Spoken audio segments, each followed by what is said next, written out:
2 बजे की बन गई थी क्लास, तो अगला वो नहीं 1 मिनट बाद लाएगा, इसलिए हम रुक गए थे अभी थोड़ा सा। बच्चे जैसे मिल जाएंगे आपको समझ आना होता है तो इलाज।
चलिए, good afternoon to all of you. Okay, voice आ रही है अभी सभी को क्लियर?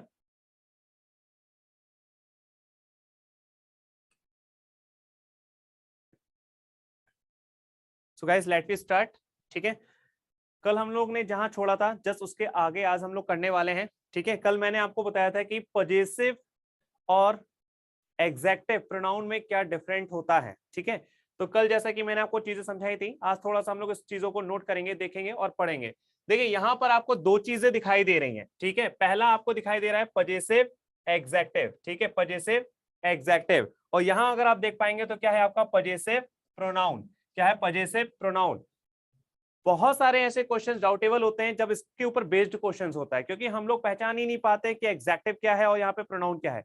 तो पॉजिटिव एग्जेक्टिव की और पॉजिटिव प्रोनाउन में डिफरेंस देखें तो यहाँ पे देखिए पॉजिटिव एग्जेक्टिव याद रखिएगा, माय, ये आपका my, ours, yours, his, her, its और देयर, ये आपके क्या कहलाते हैं? पॉजिटिव एग्जेक्टिव कहलाते हैं, राइट। यहाँ पे पॉजिटिव प्रोनाउन की बात करें तो mine, ours, yours, his, her and their, ये आपके क्या कहलाते हैं? पजेसिव प्रोनाउंस कहलाते हैं। अच्छा, हम लोग ने बात करी है कि किस तरीके से पजेसिव एग्जेक्टिव का यूज करें हम और किस तरीके से पजेसिव प्रोनाउन का यूज करें। ठीक है, तो देखिए यहां पर हम चीजों को पढ़ेंगे पहले। A noun is always used after them.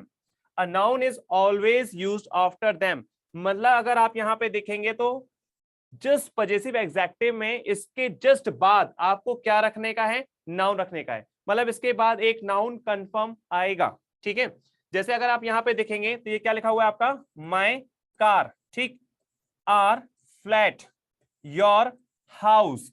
तो यहां पे आपने देखा माय, आर, योर, इनके जस्ट बाद कोई ना कोई नाउन आएगा। ठीक है, my father, your father, our father, their father, his father, her father, इस तरीके से याद रखेगा my, your, our, their, his, her, their, इनके जस्ट बाद आपको नाउन रखना है। ठीक, अगर हम यहाँ पे बात करते हैं पजेसिव प्रोनाउन को लेकर के तो गाइस यहाँ पे देखिएगा पजेसिव प्रोनाउंस में जैसे माइन हो गया, आर्स हो गया, योर्स हो गया, हिज हो गया, हर हो गया और देयर्स हो गया। यहां पर अगर हम इनकी बात करें तो याद रखिएगा a noun is not used, है ना, इनके साथ a noun is not used after them, इसके बाद कभी भी नाउन नहीं आता है। अगर आप बोलोगे mine car, yours car, ours car, theirs car, it's a wrong. क्यों? क्योंकि a noun is not used after them, इसके जस्ट बाद क्या होता है, नाउन नहीं आता। अच्छा, पहचान क्या होती है कि जब भी हम पजेसिव प्रोनाउन का प्रयोग करते हैं तो इसका रूल्स है कि इसमें पजेसिव एग्जेक्टिव और नाउन जुड़ा होता है, हिडन होता है। अगर आपने कह दिया योर्स, जैसे मैंने कहा किसका मोबाइल है, तो आपने कह दिया योर्स, तुम्हारा, तो इसका मतलब इसमें छुपा हुआ है कि योर मोबाइल। ठीक है, देखिए इधर, जैसे अगर आपने कहा माइन, तो माइन का मतलब है माई प्लस नाउन, है ना। माई क्या था आपका, बताइए, पजेसिव एग्जेक्टिव है और प्लस नाउन, तो माई और नाउन इनको मिला के माइन बना है, ये हिडन होता है। अगर आपने कह दिया माइन, माइन का मतलब होता है मेरा है, क्या है, उस नाउन से जुड़ी बात। जैसे मैंने अगर पूछा, मान लीजिएगा ये बोर्ड किसका है, तो आपने कहा मेरा है, तो आपने कहा माइन, तो इसका मतलब है कि मेरा बोर्ड, माइन का मतलब मेरा बोर्ड। तो आपको यहां पर याद रखना है कि इसके जस्ट बाद नाउन लगाना है, लेकिन इसमें आप नाउन का प्रयोग नहीं करेंगे। तो माइन, आर्स, योर्स, क्या होता है इसमें, जैसे माइन है तो माई प्लस नाउन, आर्स है तो आर प्लस नाउन, योर्स है तो योर प्लस नाउन। ठीक है, यहां पे किसी को कोई डाउट, एनीवन, है किसी को इसमें कोई डाउट? कल हमने एग्जेक्टिव, है ना, और प्रोनाउंस में कुछ क्वेश्चंस देखे, तो मैंने आपसे कहा था कैसे पहचानना है। ठीक है, चलिए, अगर ये क्लियर है तो इसके जस्ट बाद हम कुछ क्वेश्चंस देखते हैं इसमें। ठीक है, चलिए, your car is here but mine car is there. देखो एग्जांपल्स है और आप लोग को मुझे बताना है इसका राइट आंसर क्या होगा। जैसे मैंने कहा your car is here but mine car is there, mine car is there, there यानी वहां। चलो जल्दी से बताइए इसमें क्या मिस्टेक है, क्या मिस्टेक है, जल्दी से सभी लोग बताएंगे। Your car is here but mine car is there, इसमें क्या रॉन्ग है?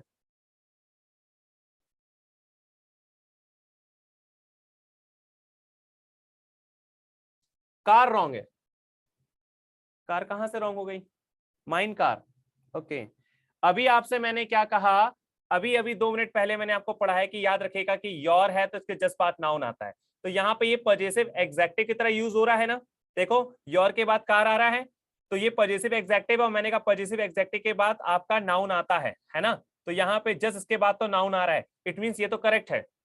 ठीक है, तो क्या हो गया, your car is here but mine car. तो अभी मैंने आपसे क्या बोला था, इसके साथ कभी भी, इसके साथ कभी भी क्या नहीं होता, नाउन नहीं आता। मतलब आपका जो रॉन्ग है पोर्शन वो ये है, माइन नहीं आएगा, क्या आएगा यहाँ पर, योर है तो इधर क्या आएगा, माई कार। ठीक, योर कार इज हेयर, तुम्हारी कार यहाँ है, बट परंतु माई कार इज देयर, परंतु मेरी कार क्या है, वहां है, माई आएगा। ठीक है, क्लियर हो गया मतलब यहाँ पे सभी को? ठीक है, तो माइन जो है वो क्या है आपका, प्रोनाउन है, और हमें उसको क्या बनाना है, एग्जेक्टिव बनाना है, क्योंकि यहां पे योर कार था तो वहां पे क्या हो जाएगा, माई कार हो जाएगा। क्लियर है इतना सभी को? चलिए एक और क्वेश्चन बनाइए इस पे जल्दी से। दिस इज माई हाउस, बनाइए इसको, this is my house and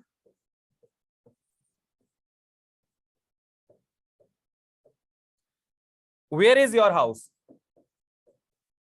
where is yours house. ठीक है, क्वेश्चन से ये तो, चलो, दिस इज माई हाउस, ठीक है, this is my house and where is yours house. बताइए कुछ गलत है या नन ऑफ दिस, कुछ भी गलत नहीं है?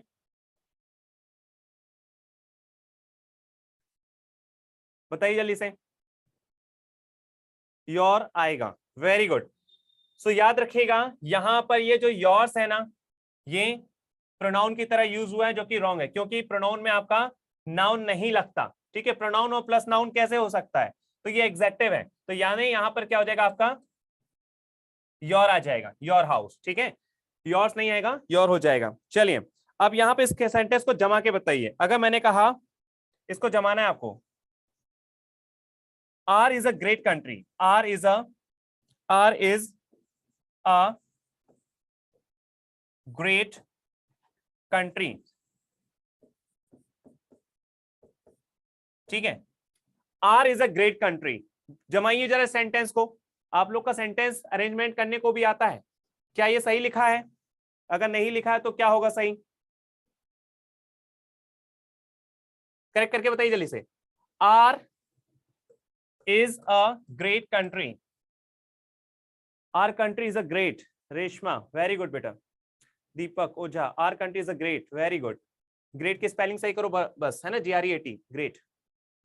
हाँ, क्या करेंगे हम लोग, मैंने आपसे क्या कहा है, सबसे पहले देखिए यहाँ पे क्या लिखा हुआ, आर, है ना।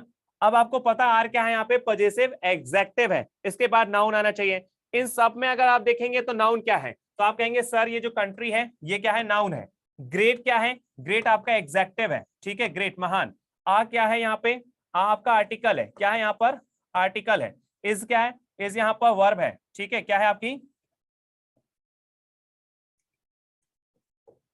इज आपकी क्या है यहाँ पर, वर्ब है। और फिर अवर क्या है यहाँ पे, तो आपने कहा सर ये क्या है आपका, पजेसिव एग्जेक्टिव है या पजेसिव प्रोनाउन है, तो आपने कहा सर ये पजेसिव एग्जेक्टिव है, ठीक है। एक एक चीज समझ में आ गई, ये पजेसिव एग्जेक्टिव है, ये वर्ब है, या आर्टिकल्स है, या ग्रेट आपका एग्जेक्टिव है, और कंट्री आपका नाउन है। तो सबसे पहले क्या रखा जाता है, सबसे पहले नाउन रखा जाता है, और नाउन के साथ यहाँ पे पजेसिव एग्जेक्टिव है, इसका मतलब पजेसिव एग्जेक्टिव में क्या होगा, तो क्या होगा यहाँ पे, सबसे पहले अपन क्या रखेंगे, आर, फिर कंट्री। अब आर कंट्री, कंट्री एक ही है, क्या करा अपन ने यहाँ पे, इसको इज रखा, फिर आ रखा, है ना, are country is a great, ठीक, ये राइट आंसर हो गया आपका, are country is a great, are country is a great, ठीक है, क्लियर हो गया, कोई डाउट है किसी को इसमें?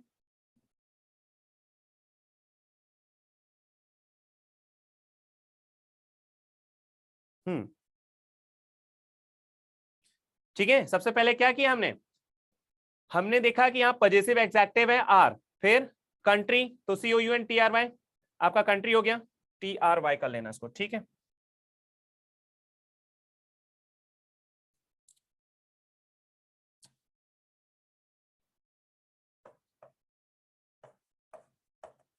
Are country is a great, ठीक है। तो यहां पर आपको क्या करना है, पोजीशन रखना है, और आपको सीधा सीधा पोजीशन के बाद नाउन रखना है, इज रखा, अ ग्रेट। चलिए आगे बढ़े, चलिए इसको करेक्ट करके बताएंगे जल्दी से।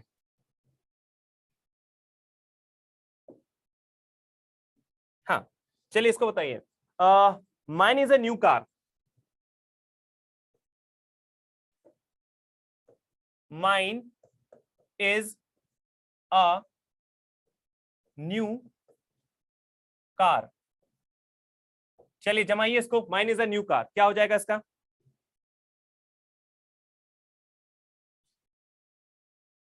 सब कुछ करेक्ट करना है, ठीक है। ये माइन जो है आपका पजेसिव एग्जेक्टिव है, सॉरी आपका पजेसिव प्रोनाउन है, इज आपका वर्ब है, आर्टिकल है, और न्यू यहां पर आपका एग्जेक्टिव हो गया, और कार आपका नाउन हो गया।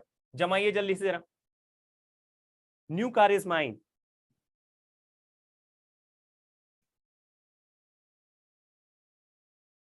New car is a mine.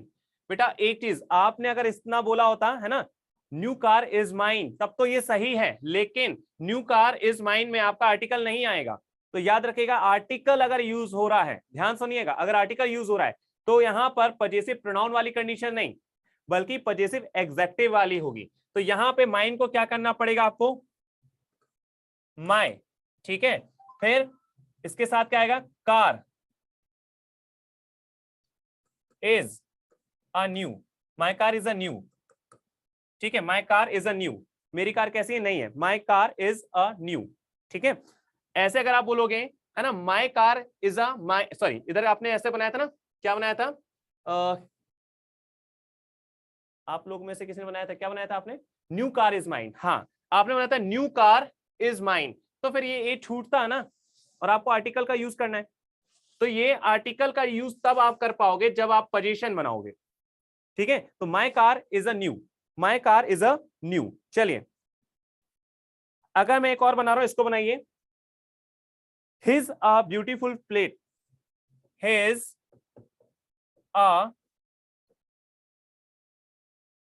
Beautiful flat. चलो जमाइए जल्दी से, his a beautiful flat, is और कर लेना,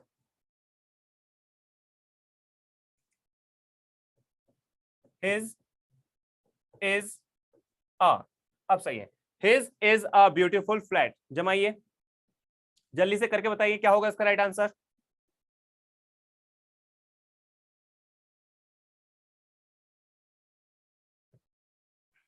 करिए आंसर इसका क्या होगा।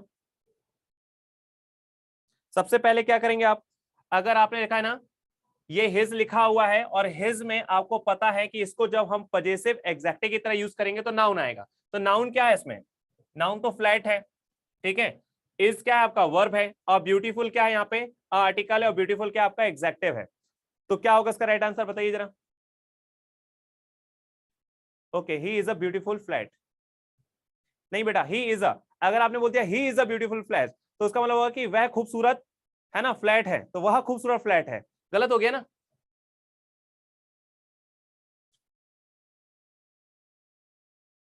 चलो और बताओ कौन जमा के बताएगा।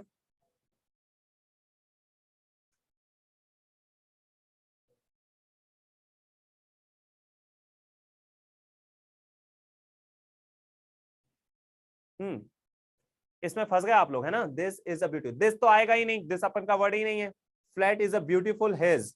हाँ,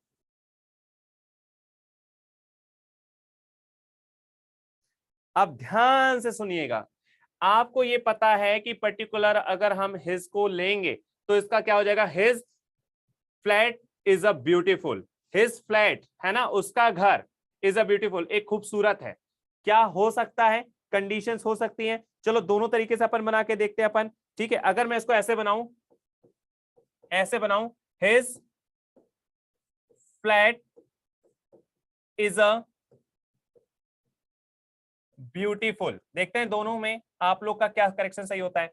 his flat is a beautiful, उसका फ्लैट है वो एक खूबसूरत है, क्या लग रहा है, मजा आ रहा है बनाने में, अच्छा लग रहा है, उसका फ्लैट एक खूबसूरत है, नहीं आ रहा, फिर क्या किया जाए, तो फिर ऐसा करते हैं, क्या बोलेंगे, अ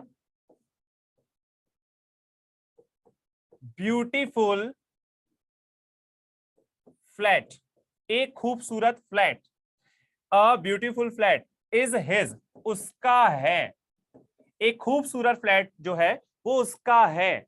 अब उसका है मतलब क्या है कि अपने आप हिडन है, हिज का मतलब है कि उसका फ्लैट, ठीक है। तो क्या बनेगा इसका राइट आंसर क्या होगा, अ ब्यूटीफुल है ना, ब्यूटीफुल फ्लैट इज हिज, ठीक है, अ ब्यूटीफुल फ्लैट इज हिज। तो यहां पे आप ब्यूटीफुल याद रखिएगा क्या है आपका, ये अ ब्यूटीफुल क्या है आपका पूरा एक एग्जेक्टिव है, अ ब्यूटीफुल फ्लैट ये आपका सब्जेक्ट बन गया पूरा, इज आपकी वर्ब बन गया, और यहाँ पे ऑब्जेक्ट में आपका हिज आ गया, जो कि कैसा आपका पजेसिव प्रोनाउन की तरह, ठीक है। हाँ, तो थोड़ा सा इस पे ध्यान में रखना है, क्वेश्चन जब आपके बनते हैं ना इसी तरीके से बनते हैं। चलिए अब आ जाते हैं अपन थोड़ा सा नेक्स्ट टाइप पे, बट नेक्स्ट टाइप से आने से पहले एक क्वेश्चन दे रहा हूं, इसको आप लोग करके बताइए जल्दी से, ठीक है। क्वेश्चन है आपका,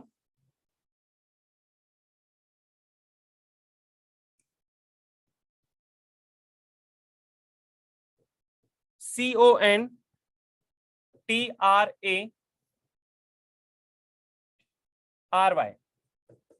ठीक है, याद है कंट्री नहीं लिखा, ये कंट्रे लिखा है, ठीक है। इसकी मीनिंग बता रहा हूं अभी आपको, कंट्रे टू अर्लियर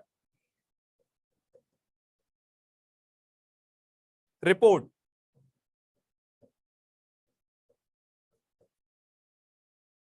ठीक है, इसको हमने दे दिया ए। फिर आपका है आई found him, I found him,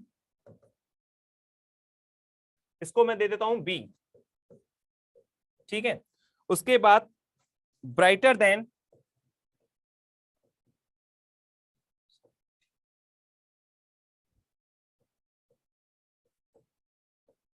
brighter than I, इसको दे दिया मैंने सी। और फिर during our meeting, during our meeting.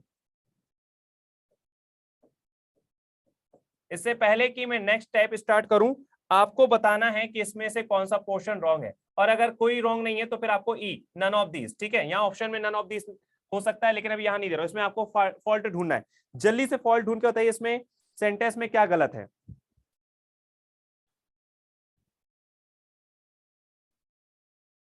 सोचिए जरा, दिमाग लगाइए थोड़ा सा और जल्दी से बताइए।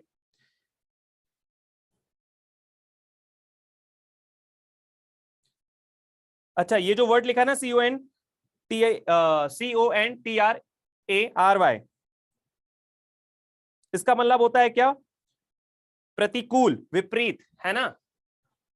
क्या होता है इसका मतलब? प्रतिकूल या विपरीत, कॉन्ट्रे, ठीक है। विपरीत या विरोध में, प्रतिकूल होना, ठीक है, इसका उल्टा हो जाता है ये। चलिए, country to the earlier reports, I found him brighter than I during our meeting. Report होना था, ओके, रिपोर्ट्स, रिपोर्ट होना था, सिंगुलर होना था। अच्छा, और रिपोर्ट आएगा, रिपोर्ट आएगा, रिपोर्ट आएगा। सब लोग केवल रिपोर्ट पे देख रहे हैं ना, नजर डाल रहे हैं। चलिए, अब इससे पहले कि इसका आंसर दूं, है ना, थोड़ा सा मैं नेक्स्ट टाइप आपको बता दूं ताकि आप लोग को क्लियर हो जाए। देखो, हम लोग में से, अच्छा, कितने लोगों ने डिग्री पढ़ी हुई है, ये बताइए, कितने लोगों ने डिग्री पढ़ी है? आप लोगों में से किसी ने डिग्री पढ़ी है इंग्लिश में?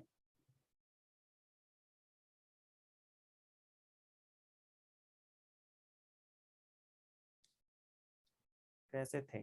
चलो, इसको अपन सॉल्व करेंगे। पहले इसके पहले रूल्स बता दूं आपको। देखो, सबसे पहली चीज है, दो कंडीशंस होती है, इसको नोट कर लीजिएगा आप लोग कॉपी में भी, ठीक है। एज या फिर देन, ठीक। ये THAN वाला देन है, याद रखिएगा, THAN वाला देन नहीं, ठीक है। एंड द केस, ठीक है, and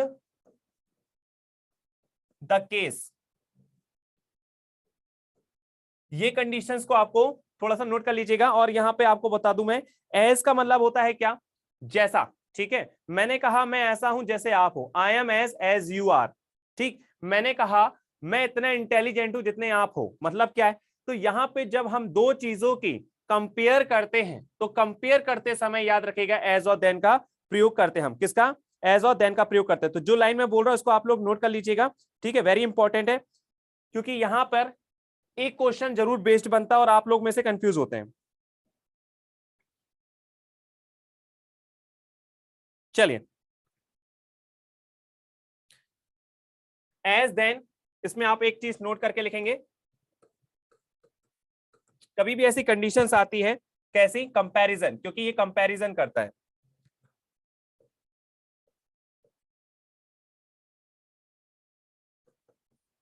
comparison always takes, comparison always takes,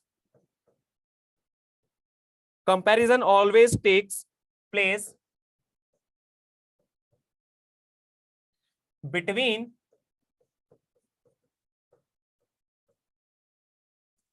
to equal things, two equal, two equal things,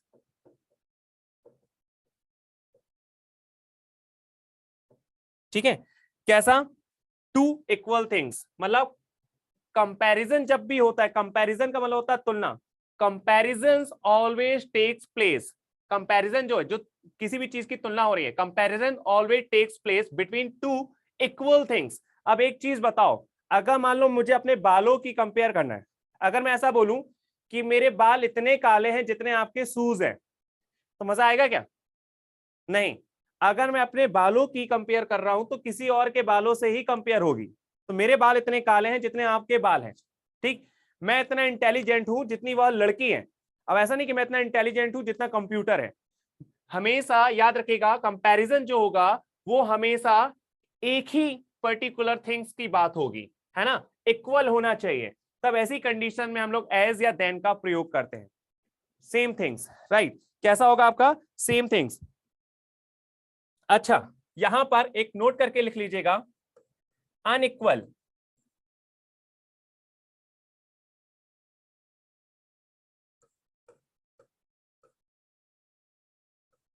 unequal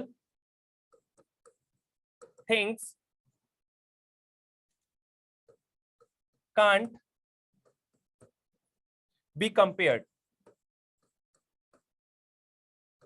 कभी भी जो भी अनकंपेयर होगा वो कैसा होगा, याद रखिएगा, unequal things can't be compared, मतलब ऐसी चीज जो कंपेयर एक जैसी नहीं हो, इक्वल नहीं हो, उनको कभी भी कंपेयर नहीं किया जा सकता। अब यहां पर मैं एक सेंटेंस दे रहा हूं, आप लोग करके बताएंगे। हाँ चलिए इसको बताइए जरा, अगर मैंने कह दिया she is as tall as me, she is as tall as me, देखिए इज एज और एज का मतलब होता है ऐसा जैसा, इतना जितना। सी इज एज टॉल, वह इतनी लंबी है, एज मी जितना मैं। बताओ क्या गलत है इसमें, क्या गलत है, क्या होगा इसका राइट आंसर?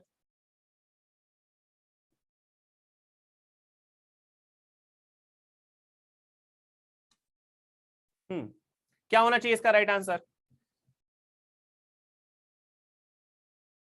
ये क्या है आपका, सब्जेक्ट है। नहीं बेटा देन, तो अभी देन का कोई यूज नहीं है, अभी ऐसा ऐसा वो सही है। यहां पे पकड़िए, ये आपका क्या है, सब्जेक्ट है, ठीक है, सब्जेक्टिव केस है, यानी कि नॉमिनेटिव केस है आपका। और मैंने आपसे क्या कहा, इक्वल थिंग्स होनी चाहिए, ठीक है। अब ये टॉल है, अगर कोई लड़की टॉल है तो वो लड़का भी टॉल होगा। यहाँ पे सब्जेक्टिव केस है तो पीछे भी सब्जेक्टिव केस होना चाहिए। तो बस सी दिस टॉल, नहीं देखो अब इसका राइट आंसर क्या होगा, नोट कर लीजिएगा और सभी लोग, है ना। इसका राइट आंसर होगा आपका she is as tall as I, ना कि मी, ठीक है। ये गलत है आपका और ये आपका राइट हो जाएगा, ठीक है भाई। She is as tall as me, wrong, क्यों? क्योंकि यहां पर क्या था, ये आपका नॉमिनेटिव केस यानी कि सब्जेक्टिव केस था, ठीक है। और यहाँ पे सब्जेक्टिव केस था और यहाँ पे क्या ऑब्जेक्टिव केस है। तो जब सब्जेक्ट है तो सब्जेक्ट की कंपेयर सब्जेक्ट से होगा, अगर कोई चीज ऑब्जेक्ट है तो ऑब्जेक्ट का कंपेयर ऑब्जेक्ट से होगा, अगर कोई चीज पोजीशंस में है तो पोजीशंस का प्रयोग पोजीशंस के साथ ही होगा। क्लियर हुई बात सभी को यहां तक? अभी कोई डाउट है यू कैन आस्क, पूछ सकते हैं आप लोग।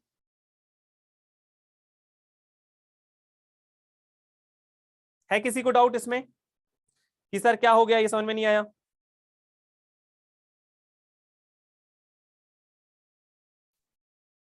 चलो अगर डाउट्स क्लियर है तो इसी बात पे खुशी खुशी मैं एक और सेंटेंस दे रहा हूं, उसको आप लोग बना के बताइए। मैंने कहा she is better than me, देखो इधर सी, ये एक क्वेश्चन आता ही आपका पेपर में, है ना। सी इज बेटर देन मी, बताओ क्या गलत है? ये क्वेश्चन आया हुआ है आप लोग के पेपर में ही, बताइए क्या करेंगे इसमें? इसमें भी आई, बहुत बढ़िया। क्या करेंगे भाई इसमें भी हम, क्या हो जाएगा इसमें, सी इज बेटर देन आई, ठीक है। तो याद रखेगा ये आपका गलत हो जाएगा और ये आपका राइट है, क्यों? सी इज बेटर देन, तो यहां पर क्या था, ये सी आपका सब्जेक्ट था, तो यहां पे भी सब्जेक्ट होना चाहिए था, जो कि रॉन्ग है। तो यहाँ पे सब्जेक्ट है तो यहाँ पे भी सब्जेक्ट आएगा। ये क्वेश्चन आया हुआ पेपर में, इसलिए आपको बताया कि इसको ध्यान रखेगा। अच्छा गुड का थोड़ा सा एक और चीज बता दूं, कॉम्परेटिव डिग्री आप लोगों ने नहीं पढ़ा है तो डिग्री कितनी होती है, 3 होती है। एक होता है क्या, पॉजिटिव, दूसरा होता है आपकी कॉम्परेटिव, और तीसरी होती है आपकी सुपरलेटिव।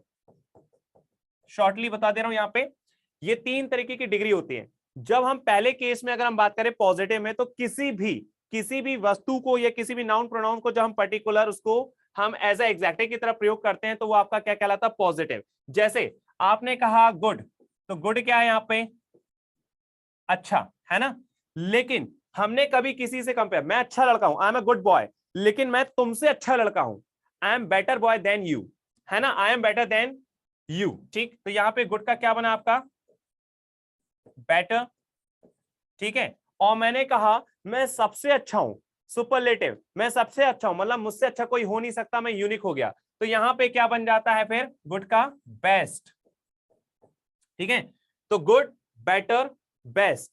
इसके अलावा कुछ ऐसी डिग्रीज होती हैं जिसमें अपन ER और EST भी लगा देते हैं। तो जैसे अगर मैंने यहां पे लिखा है बिग, बिग यानी होता है आपका बड़ा, बिग यानी बड़ा, तो बताइए बिग का कॉम्परेटिव बनाएंगे तो क्या बन जाएगा, याद आ गया, बहुत अच्छे से, वेरी गुड।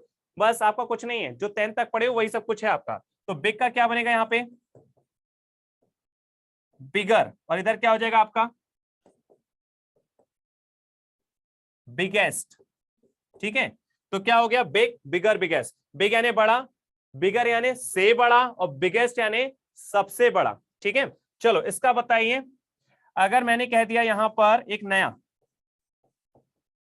इंटेलिजेंट, चलो इसका बताइए कॉम्परेटिव और सुपरलेटिव क्या बनेगा इंटेलिजेंट का,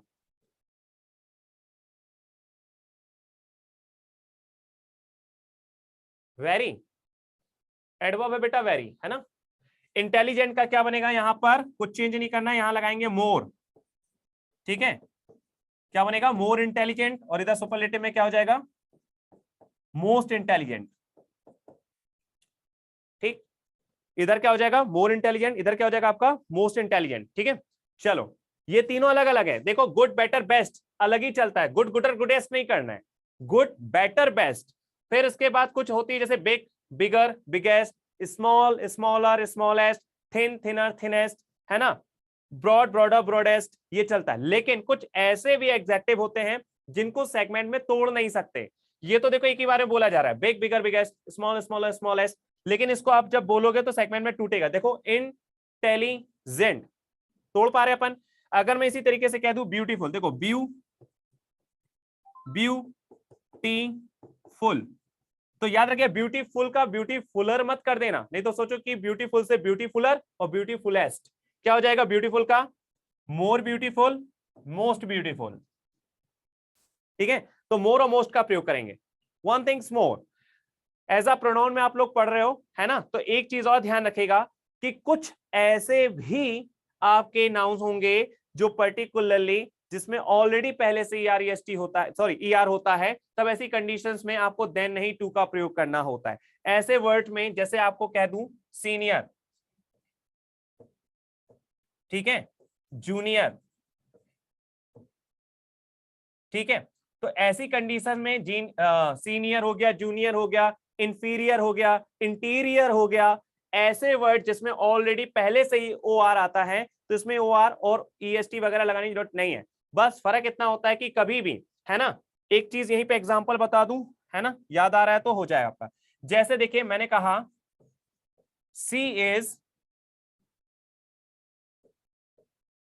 सीनियर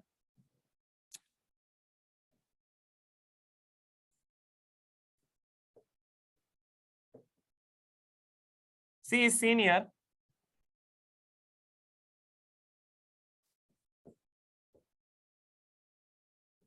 टू आई।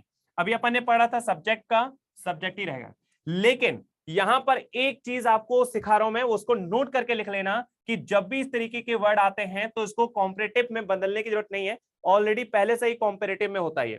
तो सी इज सीनियर याद रखिएगा, लेकिन तब ऐसी कंडीशंस में आपके साथ देन नहीं टू चलता है। तो नोट कर लेना, सीनियर, जूनियर, इंफीरियर जिसके साथ में ऑलरेडी पहले से OR आ रहा है उसके साथ देन का नहीं टू का प्रयोग होता है। अदरवाइज अगर मैंने कहा C is more beautiful than my mother, तो बाकी ऐसे एग्जैक्टिव में याद रखेगा she is more beautiful than my mother, तो यहां पे THE देन वाला देन लगता है। ठीक है, otherwise junior, senior, inferior, interior ऐसे वर्ड में जहां OR पहले से आ रहा है वहां पे आपको टू का प्रयोग करना है, देन का नहीं। ये इसलिए मैंने आपको रिकॉल आ गया और मैंने आपको बता दिया क्योंकि पेपर में ये क्वेश्चंस आए हुए हैं। ठीक है, ज्यादा हार्डली नहीं होता, बहुत आसान होता है अगर आपको दिमाग में याद रह गया तो कि देन नहीं टू का प्रयोग करना है। क्लियर हुआ यहां तक सभी को?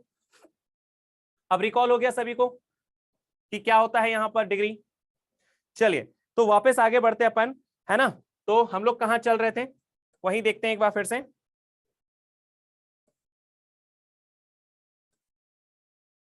हाँ जी, देखो she is as tall as me, तो क्या हो गया यहाँ पे, she is as tall as I, ना कि मी। तो जब भी अगर हम सब्जेक्ट रख रहे हैं तो सब्जेक्ट का सब्जेक्ट से ही आपको कंपेयर करना है, ठीक है। चलो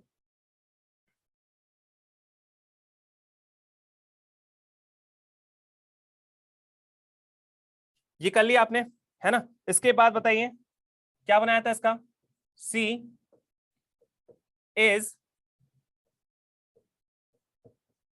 बेटर देन मी। जल्दी से बताओ गलती क्या है इसमें, क्या करेंगे इसका answer, she is better than I, है ना। सब्जेक्ट का है, सब्जेक्ट की तरह यूज करना है, ठीक है। चलिए नाउ टेस्ट योर सेल्फ। अब मैं थोड़ा सा कुछ एक दो क्वेश्चन दे रहा हूं एज अ टेस्ट, जल्दी से बताइए। क्वेश्चन है आपका,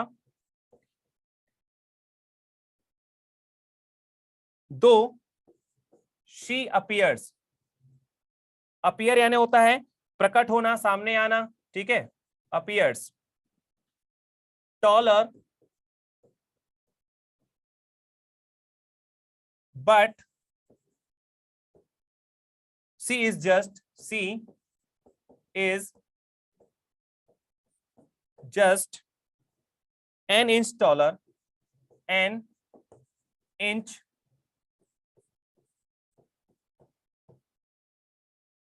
taller than me।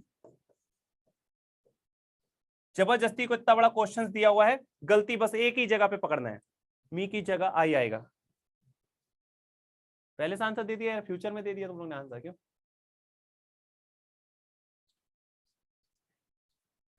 बस कुछ नहीं करना है, इतना बड़ा सेंटेंस पेपर में आपका समय बचेगा अगर आपको थोड़ा सा बस रिकॉल करना है। देखो दो, ये आपका सब्जेक्ट, सी अपीयर्स ये वर्ब है आपका, टॉलर ये आपका कंपेयर हो गया है ना, टॉलर ये लगा है, but she is just an inch taller than me. गलत, क्यों, दो she is appear taller but she is just an inch taller than I, not a me. क्या होगा इसका राइट आंसर आपका, आई नॉट अ मी। इसमें आपको क्या करना है, ऑब्जेक्टिव केस का यूज नहीं करके सब्जेक्टिव केस का यूज करना है। चलो बढ़िया है, बन गया मतलब, ठीक है। अगला क्वेश्चन बताइए।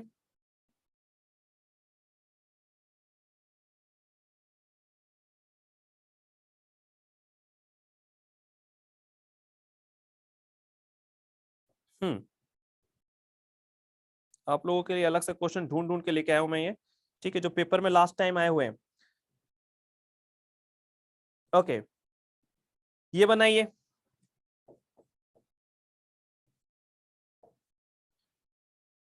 यू आर, इसको हमने दे दिया पोर्शन ए, फिर उसके बाद more beautiful, more, you are more beautiful ये आपको दे दिया बी पार्ट, है ना। और उसके बाद देन हर, देन हर, चलो इसको सी पार्ट, और अगर कोई गलती नहीं तो नन ऑफ दिस। जल्दी से बताइए क्या होगा right answer, you are more beautiful, है ना, तुम मोर ब्यूटीफुल, तुम ज्यादा सुंदर हो, किससे, देन हर या देन सी, सी आएगा मतलब देन सी, तुम उससे ज्यादा खूबसूरत हो, है ना। चलो गुड, एक और बताइए, she likes you, she likes you, वह तुम्हें पसंद करती है, she likes you as much as I. अब बनाओ उसको, अब बताओ क्या गलत है इसमें, she likes you as much as I, वह तुम्हें पसंद करती है ना, सी लाइक्स यू वह तुम्हें पसंद करती है इतना जितना मुझे। बताओ क्या गलत है इसमें, सी लाइक्स यू ये क्या आपका सब्जेक्ट, लाइक्स यू ये क्या आपका ऑब्जेक्ट, और एज मच एज मतलब इसकी कंपेयर इससे हो रही है, तो ये ऑब्जेक्ट है, तो ये भी क्या होना चाहिए था,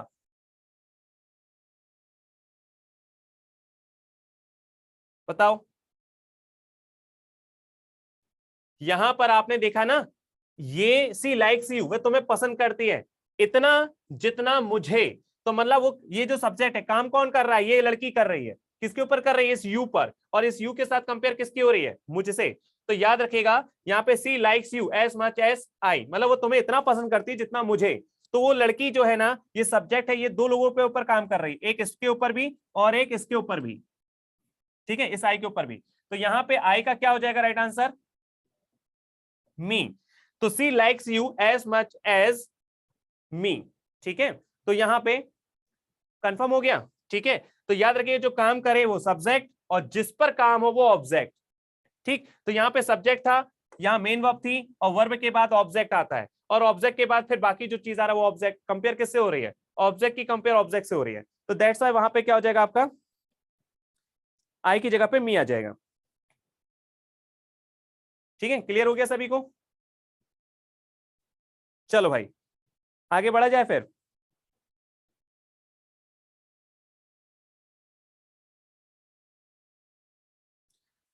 चलो ये हो गया आपका कंप्लीट, जल्दी से आगे बढ़ते हैं, आप नेक्स्ट चैप्टर पे आते हैं अपना, है ना। अच्छा अब बात करेंगे ऑर्डर्स पर्सनल प्रोनाउन, है ना। तो ऑर्डर में कैसे जमाया जाए इसको, प्रोसीड, ठीक है। ऑर्डर्स ऑफ पर्सनल प्रोनाउन, ठीक है। ऑर्डर आप लोग भी हेडिंग डाल लीजिएगा यहाँ पे, नेक्स्ट पढ़ेंगे अपन ऑर्डर्स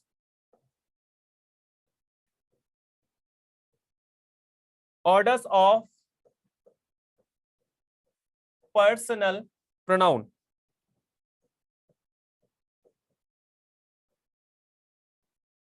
बहुत अच्छे से समझ लेना इसको, क्योंकि आपको एज अ कभी आपको बातचीत करने का मन करे, है ना, एज अ स्पोकन में तब भी काम आता है, और प्लस इसके अलावा आपका कॉम्पिटिशन में काम आएगा। तो देखिए यहां पर कभी भी हम लोग बात करें, अच्छा कितने लोग समझते हैं ऑर्डर का मतलब क्या है। ऑर्डर का मतलब है कि कभी भी कोई पर्सनल प्रोनाउन का हम बात करें तो वो किस क्रम में आता है। तो जनरली ऑर्डर क्या होता है, नंबर 1, ठीक है, जनरल ऑर्डर, ठीक है। जो जनरल ऑर्डर का क्रम चलता है वो क्या चलता है, 2 + 3 + 1 का। मतलब क्या है इसका, मतलब ये है कि आप लोगों ने पढ़ा था कि फर्स्ट पर्सन में क्या आता था, आई और वी, सेकेंड पर्सन में क्या आता था, यू, और थर्ड पर्सन में क्या आता था आपका, दे, या फिर ही, शी, या इट, ठीक है गाइस। तो यहां पर आपने देखा कि ये क्या था आपका फर्स्ट पर्सन, ये था आपका सेकंड पर्सन, ये है आपका थर्ड पर्सन। अब होता ये है कि ऑर्डर बेटा यहाँ आदेश वाला नहीं, यहाँ पे ऑर्डर क्रम वाला है, क्योंकि दो मीनिंग्स होती है, एक ऑर्डर का मतलब होता है क्रम, बोलते हैं ना ऑर्डर से करो ये, तो क्वेश्चन अपन ऑर्डर से करते हैं। तो जनरल ऑर्डर का मतलब होता है कि आपको कभी भी कोई ऐसा सेंटेंस मिलता है जहां पर आपको तीनों सब्जेक्ट मिल जाएंगे, first person, second person, third person. अगर ये तीनों सब्जेक्ट एक साथ आ रहे हैं तो आपको सबसे पहले सेकेंड पर्सन यानी कि यू को रखना है, फिर थर्ड पर्सन में आपका दे हो सकता है, ही हो सकता है, शी हो सकता है, इट हो सकता है, और उसके बाद आई ओ वी जो फर्स्ट पर्सन है उसको रखा जाएगा। क्लियर हुआ, ये जनरल ऑर्डर होता है, मतलब अधिकांशतः आपको यही करना है। फिर दूसरी कंडीशन जो होगी मैं आपको आगे बताऊंगा, ठीक है। चलिए नोट कर लिया इतना सभी ने, क्वेश्चन दिया जाए फिर। चलो भाई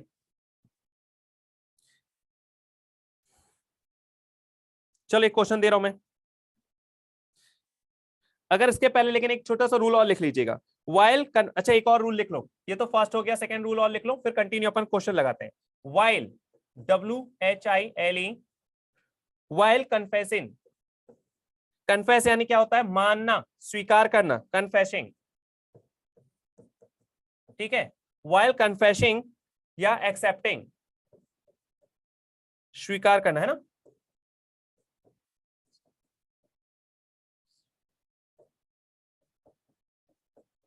मिस्टेक, अगर मान लीजिएगा आप कन्फेस करते हो, कन्फेस का मतलब होता है स्वीकार करना, मान लेना या एक्सेप्ट कर लेना, क्या, मिस्टेक, अपनी गलती को, तब इसका जो क्रम चलता है वो चलता है आपका फर्स्ट, सेकंड और थर्ड। ये दो बातें पहले अच्छे से समझ लो, फिर अपन क्वेश्चन लगाते हैं।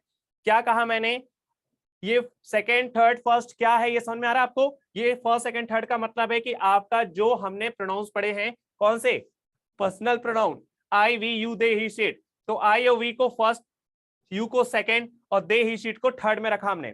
तो पहली चीज की जनरल कभी कोई रूल्स आता है, जनरल ऑर्डर की बात करें तो हमेशा आपको सेकंड पर्सन को रखना है, थर्ड पर्सन को रखना है, फिर फर्स्ट पर्सन को रखना है। लेकिन दूसरी कंडीशन क्या कह रहा है, व्हाइल कन्फेसिंग एक्सेप्टिंग, जब हम अपनी गलती को मानते हैं, स्वीकार करते हैं, है ना, जैसे मान लीजिएगा मेरी गलती की वजह से किसी का कोई नुकसान हो गया, तो मैंने एक्सेप्ट किया कि हाँ मेरी वजह से, तो ऐसी कंडीशंस में फर्स्ट पर्सन जो गलती स्वीकार कर रहा है उसको फर्स्ट, फिर सेकंड और फिर थर्ड।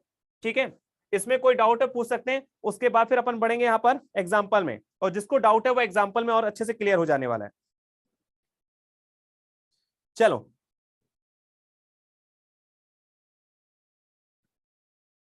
हाँ जी, देखिए इसको हटा दिया जाए, है ना, ये आपको याद ही है। देखो अगर मैंने दिया आपको आई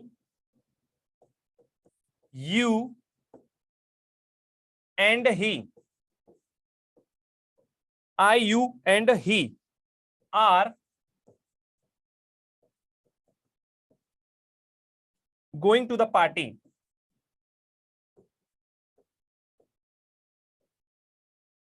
चलो भाई ये आपका सेंटेंस है आई यू एंड ही, तो ये आई क्या आपका फर्स्ट, यू क्या आपका सेकंड, और ही क्या आपका थर्ड।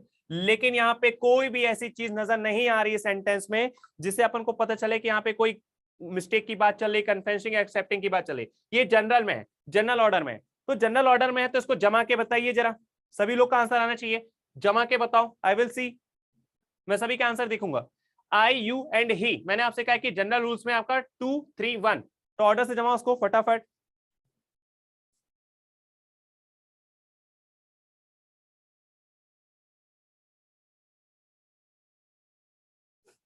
यू ही एंड आई के बाद बेटा वर्ब कहां है, वर्ब ही लगाओ, you are going to the party है, you are going to the party, बाकी सब्जेक्ट छोड़ दिए, एक ही पार्टी जा रहा है, बाकी सब घर बैठो।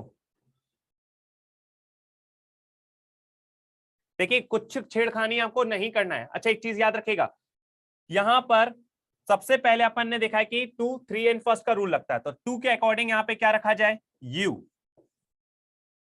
थर्ड में क्या आता है आपका ही कॉमा ही, फिर क्या करें फर्स्ट पर्सन में आई, फिर यहां पे कुछ नहीं है सेम रहेगा, आर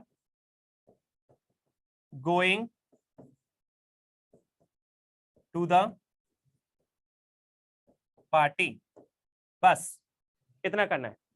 आर छूट गया था, अच्छा हाँ एक चीज और बता दूंगा इस, यहां पर बहुत से लोग ये भी देखते हैं कि यू ही एंड आई के साथ एम लगा देंगे, नहीं नहीं नहीं, यहाँ पे तीनों पर्सन्स को एक साथ लेके चल रहे हैं, इसलिए प्लूरल की तरह यूज हो रहा है। तो प्लूरल की तरफ जब फंक्शन करेगा तो याद रखेगा यहाँ पे कुछ छेड़खानी नहीं करना, आर का आर ही रहेगा। पेपर में कभी एम लगा देगा तो एम को भी नहीं रखना आपको, you he and I am going to, भाई एम क्यों लगाओगे, ये तीनों की एक साथ बात चल रही है, इसका मतलब है यहाँ पे आपका प्लूरल की तरह यूज होगा, है ना, आई के साथ आर क्यों वही बता रहा हूं मैं आपको वही बता रहा हूं कि यहां पर्टिकुलर के आई की बात नहीं चल रही है, ये तीनों लोग हैं। अच्छा अगर मैं अकेला हूं तो मैं सिंगल हूं, लेकिन अगर मान लीजिएगा मेरे साथ मेरा एक दोस्त भी है, तो हम दो लोग मिल गए, तो मिल गए तो मैं तो आई था वो यू था, लेकिन हम जब दोनों मिल गए तो हम लोग आर बन गए ना, क्यों, क्योंकि दो लोग मिल गए तो वो प्लूरल हो गया, तो यू ही एंड आई मिल के प्लूरल हो गए, और यहाँ पे फिर वर्ब भी प्लूरल लग रही है ना। बाकी आप जब सब्जेक्ट वर्ब एग्रीमेंट पढ़ोगे ना तो और अच्छे से क्लियर होगा। फिलहाल में आपको कुछ नहीं करना है, पेपर के टाइम में केवल आपको इसको फोकस करना है कि सेकंड थर्ड और फर्स्ट वाली कंडीशंस को चलेगी, ठीक है। चलो भाई अगला जो क्वेश्चन दे रहा हूं इसको थोड़ा सा पढ़ के और ध्यान से, ठीक है, बताना। चलो नेक्स्ट जो क्वेश्चन है आपका,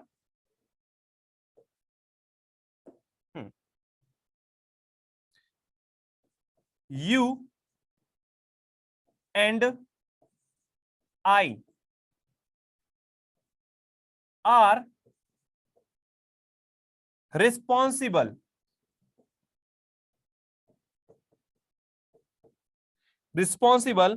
for the loss, for the loss.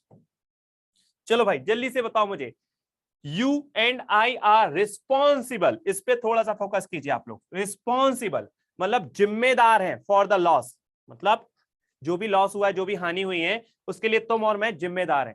क्या करें इसमें,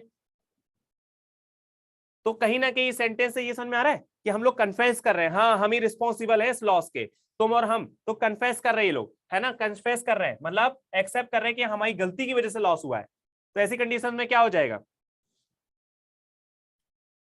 क्या करेंगे यहाँ पे, ऐसी कंडीशंस में 1 2 3 का क्रम चलता है, तो 3 तो है नहीं, तो 1 का, तो आई को आई रखो, फिर एंड, फिर यू, फिर यू, है ना, आई एंड यू, फिर are responsible for the loss, बाकी सब सेम वही रहेगा। I and you are responsible, है ना, I and you are responsible for the, है ना, फॉर द लॉस। चलो क्लियर ये कॉन्सेप्ट, फिर सीधा आगे बढ़ जाया जाए, है ना। चलो एक और क्वेश्चन है, me and you will go to the party, me and you will go to the party, me and you will go to the party. चलो इसको बना लो जल्दी से, me and you will go to the party.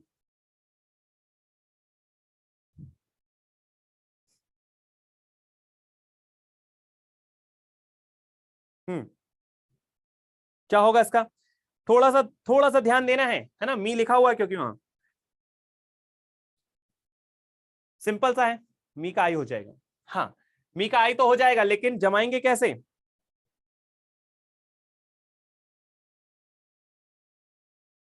बस इतना ही तो सही है ना, इतना ही चाहिए था आपका। क्या हो जाएगा यहाँ पे, यू एंड, ये मी किससे बदल जाएगा, आई में, I will go to the party. ठीक, बस इसमें कुछ नहीं करना था, यही आपका कॉन्सेप्ट है। ठीक, अच्छा एक लास्ट क्वेश्चन और बना लो, फिर अपन नेक्स्ट रूल में बढ़ेंगे अपन। She distributed the money between, C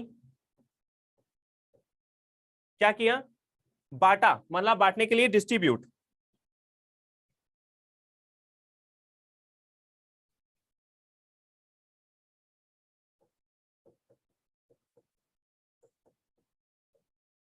C distributed the money between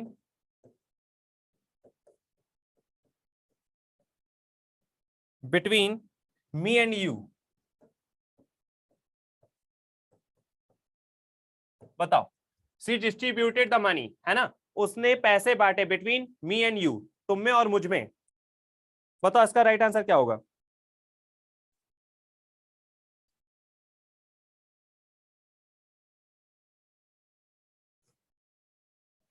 एक चीज ध्यान रखना है, वो ये कि ये क्या है आपका सब्जेक्ट, और जिसके बीच में बांटा जा रहा है ये दोनों क्या है आपके ऑब्जेक्ट, है ना, ये दोनों क्या आपके ऑब्जेक्ट, तो उसमें तो कोई छेड़खानी मत करना। सी डिस्ट्रीब्यूटेड मनी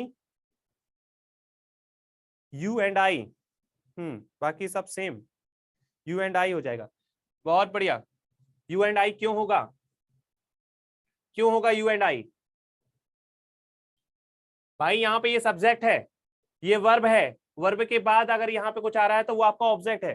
किसके ऊपर काम हो रहा है, पैसे किसको बांटे जा रहे हैं, ऑब्जेक्ट के ऊपर, तो वो ऑब्जेक्ट है, तो वहां पे कुछ छेड़खानी नहीं करना है। यहाँ पे क्या हो जाएगा, बस आपको याद रखना है कि यहाँ पे क्या हो जाएगा, यू हो जाएगा एंड यहाँ पे मी हो जाएगा, बस ऑब्जेक्ट है ना भाई, पीछे है। ठीक, क्योंकि यहाँ सब्जेक्ट तो ये है सब्जेक्ट। ठीक है, तो जब बोलते ना आई बीट यू, है ना, आई बीट हिम, जैसे ये कहते हैं ना आई बीट हिम, मैं उसे पीटता हूं। अब कभी आप ऐसा बोल सकते हो क्या, आई बीट ही, क्या ऐसा बोलते हैं अपन कि मैं उसे पीटता हूं, नहीं ना, ऑब्जेक्ट आता है। तो याद रखिएगा, ये जो पैसे बांटा इसने किसको बांटा, मुझे और उसे, तो यहाँ पे क्या होगा, तुम्हें और मुझे, तो यहाँ पर आपको ऑब्जेक्टिव केस ही रखना है दोनों में। नहीं आया समझ, ये वाला समझ में आया अभी कि ये भी नहीं आया, अच्छा एक बार और चलो फिर से सुन लो। भाई एक बात बताओ, दो ही इंसान है, एक सब्जेक्ट एक ऑब्जेक्ट। सब्जेक्ट क्या होता है, करने वाला, ऑब्जेक्ट क्या होता है, जिस पर किया जाए।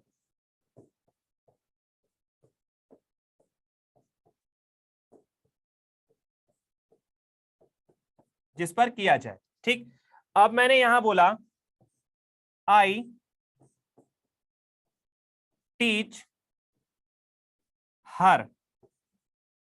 आप यहां देख रहे हो ये सब्जेक्ट है, ये वर्ब है, ये ऑब्जेक्ट है। तो मैंने आई टीच हर क्यों कहा, आई टीच सी क्यों नहीं कहा? आई टीच हर क्यों कहा, आई टीच सी क्यों नहीं कहा? क्यों? क्योंकि पढ़ाने वाला जो है, इट मींस काम करने वाला है, वो सब्जेक्ट है जो कि आगे होता है। और आपको मैंने कहा कि वर्ब के बाद जो चीज आती है वो ऑब्जेक्ट होती है ना। रूल, पिछला रूल आप लोगों ने पढ़ा भी है कि वर्ब के बाद आने वाला है ना क्या होता है, ऑब्जेक्ट होता है। अब अगर मैंने कहा आई टीच हर, है ना, दो लोग को मैंने कहा हर एंड हिज, तो हर एंड हिज नहीं, हर एंड हिम, ठीक है। क्यों? अब यहां पे मैंने उसे और उसे पढ़ाया, उसे और उसे का मतलब क्या है, एक लड़की को और एक लड़के को, दो लोग। तो यहाँ पे सब्जेक्ट क्या आई है, टीच क्या मेन वर्ब है, इसके बाद ऑब्जेक्ट आता है। और अगर इसको मैंने ऑब्जेक्ट को जोड़ा है तो यहाँ पे ऑब्जेक्ट है, तो ये भी तो ऑब्जेक्ट ही हुआ, है ना। ऐसा बोल सकते हैं कि I teach C and he, बोल सकते हैं क्या? नहीं। तो याद रखिएगा, जब भी यहां पर ये प्रोनाउन पीछे जाएंगे तो ऑब्जेक्टिव प्रोनाउंस बनेंगे, सब्जेक्टिव प्रोनाउन नहीं होगा। अभी कोई डाउट है इसमें? अभी क्लियर हुआ? इसी तरीके से देखिए, यहां पर हम बात कर रहे थे सी डिस्ट्रीब्यूटेड, मतलब पैसे बांटने वाला कौन है, ये लड़की है, तो वह है ना, तो ये आपका सब्जेक्ट है। और बांटे किसको गए, मुझे और तुम्हें बांटे गए, मुझे और तुम्हें, तो हम लोग के ऊपर काम हुआ है। तो जिसके ऊपर काम होता है वो तो ऑब्जेक्ट होता है। तो मुझे मतलब मी, और तुम्हें मतलब यू। तो बस हम जानते हैं कि इसका क्रम कैसे जमाना था। क्रम अपन को, क्योंकि यहाँ पे कुछ ऐसा तो था नहीं, तो क्रम अपन को जमाना था कि थर्ड, सॉरी सेकेंड, थर्ड और फर्स्ट। तो यहाँ पे थर्ड तो है ही नहीं, तो फिर यहाँ पे हो गया आपका सेकेंड और ये हो गया आपका फर्स्ट। बस याद रखिएगा, ऑब्जेक्ट था तो ऑब्जेक्टिव केस की तरह यूज करना था। Is it clear? क्लियर हुआ अभी यहाँ पे? अभी बताइए, अभी क्लियर हो गया? ठीक है। बाकी आप टेंस जब पढ़ोगे और अच्छे से क्लियर होगा। बस क्वेश्चन आपको इसी तरीके से ध्यान में रखना है, क्योंकि यहाँ पे ऑब्जेक्ट यदि, याद रखेगा, यदि ऑब्जेक्ट यदि आपका है तो ऑब्जेक्टिव केस ही रखना है। अगर यहाँ शुरू में था, अब जैसे यहाँ पे लिखा था ये वाला क्वेश्चन, मी एंड यू, तो ये बताओ मी एंड यू क्या था, ये दोनों ही सब्जेक्ट थे, ये भी सब्जेक्ट था, ये भी सब्जेक्ट था, तो यू का यू ही रहता है और यहाँ पे सब्जेक्ट का मी का आई होता है। तो ये शुरू में था, है ना। और यहाँ कहाँ गए ये लोग, पार्टी में गए, तो ये आपका ऑब्जेक्ट यहाँ था। ठीक है, चलो, तो ये हो गया आपका। संडे को मैं आप लोग को टेस्ट दे दूंगा इसका, है ना। अब एक लास्ट जल्दी से फटाफट देख लेते हैं। नेक्स्ट आप जाए डिस्ट्रीब्यूटिव प्रोनाउंस, है ना, नोट कर लीजिएगा डिस्ट्रीब्यूटिव प्रोनाउंस।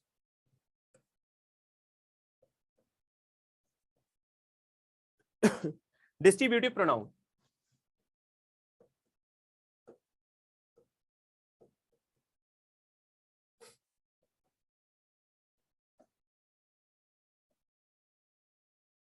ठीक है। तो गाइज यहाँ पे डिस्ट्रीब्यूटिव प्रोनाउन किसने किसने पहले पढ़ा हुआ है, डिस्ट्रीब्यूटिव प्रोनाउन के बारे में कौन कौन जानकारी रखता है?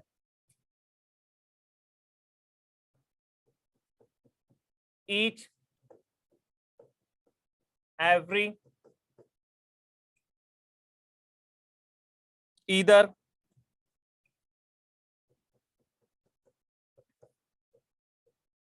नीदर,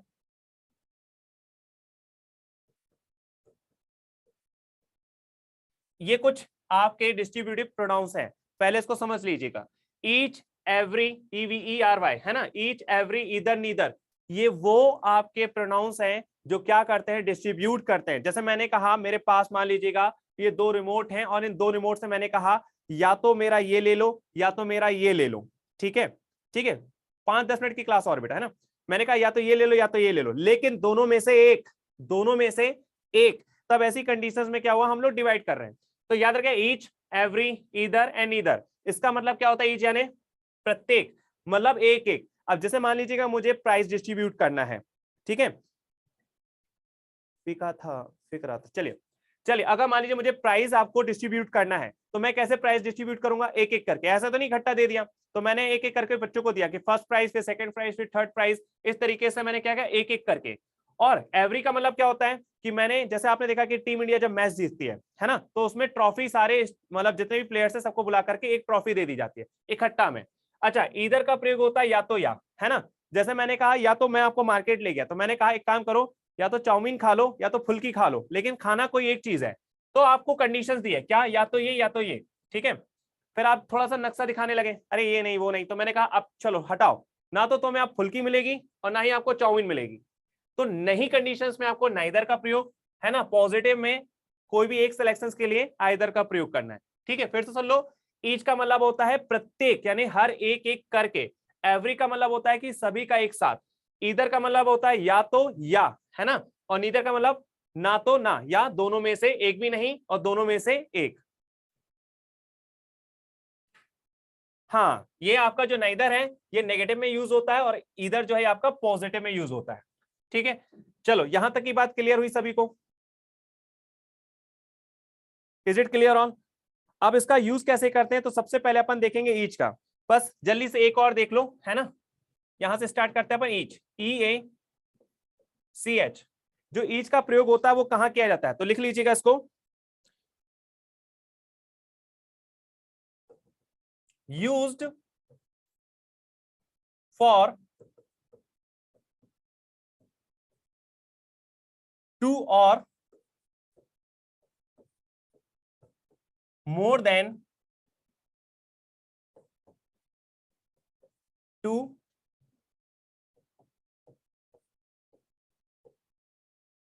person or things, ठीक है। ईच का जो प्रयोग है वो यूज किया जाता है दो या दो से अधिक वस्तुओं के लिए या इंसानों यानी पर्सन्स के लिए, ठीक है। दो या दो से अधिक पर्सन या थिंग्स के लिए इसका प्रयोग किया जाता है। देखो एग्जांपल यहां पर, जैसे मैंने कहा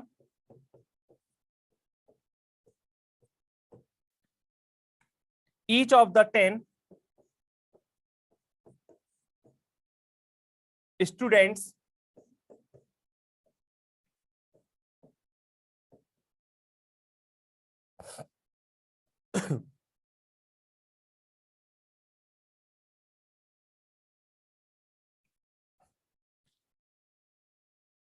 came late।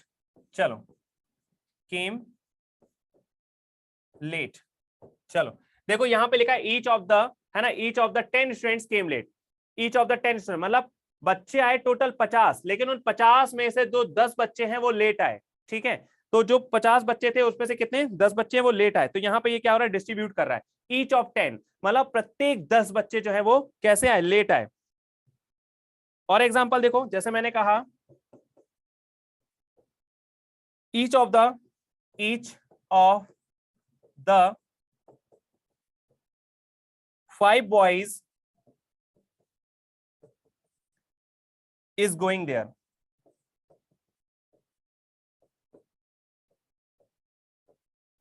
ठीक है, दोनों ही कंडीशन को समझिए। देखिए यहां पर मैंने आपसे क्या कहा कि ईच का जो प्रयोग है वो दो या दो से अधिक, चाहे वो पर्सन्स हो चाहे थिंग्स हो, के लिए यूज किया जाता है।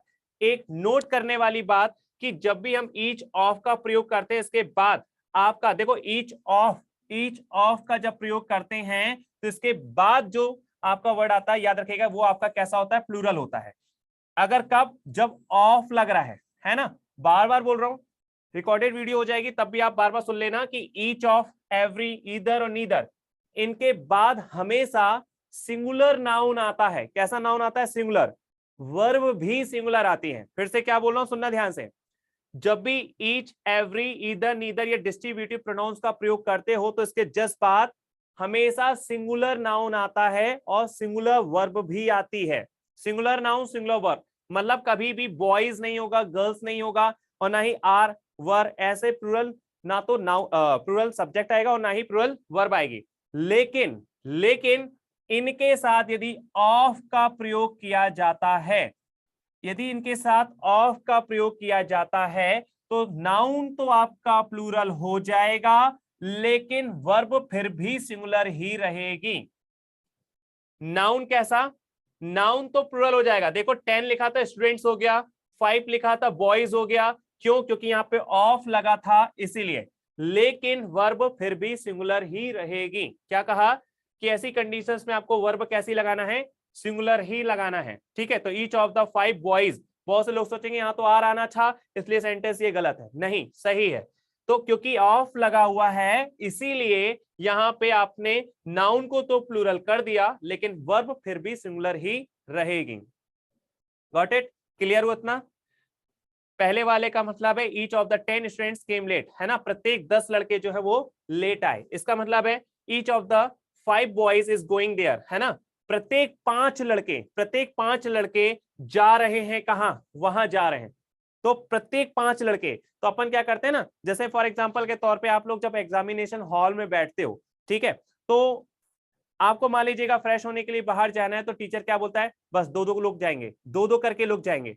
तो प्रत्येक 2 लड़के बाहर जाते हैं, प्रत्येक 2 लड़के, ऐसा है कि 2-2 करके तो डिस्ट्रीब्यूट हो रहा है ना। जैसे मान लीजिए मैं प्रसाद बांट रहा हूं और आप लोग भीड़ लगा दोगे एकदम से, तो मैं बांट पाऊंगा नहीं। तो मैंने कहा कि एक एक करके आके लेंगे, ठीक है, ताकि सबको आसानी से मिल जाए, एक एक करके। तो ऐसी कंडीशंस में आप डिस्ट्रीब्यूटिव प्रोनाउन यानी कि ईच एवरी का प्रयोग करते हैं। तो यहां पे ईच का प्रयोग करेंगे कि प्रत्येक में से एक, ठीक है। तो ये है आपका ईच का प्रयोग। इसमें कुछ और डाउट है तो यू कैन आस्क जल्दी से।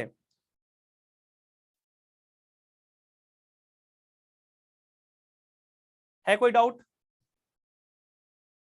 नहीं है, चलो ये वाला जो सेशन है याद रखिएगा, कल अपन जब स्टार्ट करेंगे क्लास, इसको हम लोग एक बार फिर से यहीं से स्टार्टिंग करेंगे, यहीं से शुरुआत करेंगे और यहीं से अपन आगे बढ़ेंगे। और कल थोड़ा सा ध्यान रखिएगा, मैं भी कल थोड़ा सा टाइम का ध्यान रखूंगा। तो क्लास में भी पॉसिबल अपन जल्दी लगा लेंगे थोड़ा, मतलब 1 के जस्ट बाद अपनी क्लास स्टार्ट हो जाएगी। ओह कल तो चलो कल का मैं बताता हूँ, एक्चुअली कल मेरा एग्जाम भी है ना पटवारी का, तो मैं सर से बता दूंगा जैसा भी होगा। ठीक है, चलिए कल अगर मैं आ गया है ना तो कल आपकी क्लास हो जाएगी। और कोशिश तो मेरी रहेगी कि 100% मैं क्लास लूंगा, क्योंकि मेरा पेपर मॉर्निंग सेशन का है, तो क्लास लेने तो मैं जरूर आऊंगा। ठीक है, I don't want to waste your time. So आपको बस ये चीज है कि एक बार आपके पास कोई बुक्स हो तो एक बार इसको थोड़ा सा और पढ़ के आना, कोई डाउट्स हो तो पूछना है। चलिए ओके, मैं बोल देता हूँ सर से एक बार, है ना। ओके मिलेंगे फिर अपन नेक्स्ट क्लासेस में, तब तक के लिए take care all, bye bye.